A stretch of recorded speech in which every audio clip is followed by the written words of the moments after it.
যে এখানে এই আমন মৌসুমে যে চাল সংগ্রহ করার কথা, সেখানে চিকন চালের পরিবর্তে নিম্নমানের যেটা মোটা চাল, সে চালগুলো এখানে সংগ্রহ করা হচ্ছে। তো তৎপ্রেক্ষিতে আমরা এসে এখানে যে আমাদের কাছে স্পেসিফিক ২টা গোডাউনের নাম ওখানে বলা ছিল, ৭ এবং ৮ নাম্বার গোডাউন। তো আমরা ২টা গোডাউনে পরিদর্শন করেছি এবং প্রত্যেকটি আমরা থামাল যে এখানে রয়েছে, থামালগুলো আমরা দেখেছি। তো আমরা ইভেন আমরা কাউন্টও করেছি যে এখানে কতগুলো বস্তা এখানে থামাল করা আছে। তো মজার বিষয় হচ্ছে এখানে ৩.৫ মেট্রিক টন আমরা চাল অ্যাক্সেস পেয়েছি, যেটার কোনো জবাব এখানে যিনি ইনচার্জ রয়েছেন তিনি আমাদের দিতে পারেননি।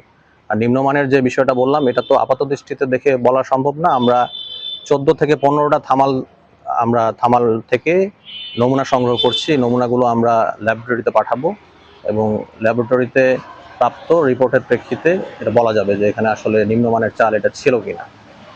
অতিরিক্ত যে চালটা পাওয়া গেছে এটা আমরা এখন ইনভেন্টরি করে রাখছি, যাতে জিনিসটা হস্তান্তর না হয়ে যায় বা অন্যত্র সরিয়ে না ফেলতে পারে।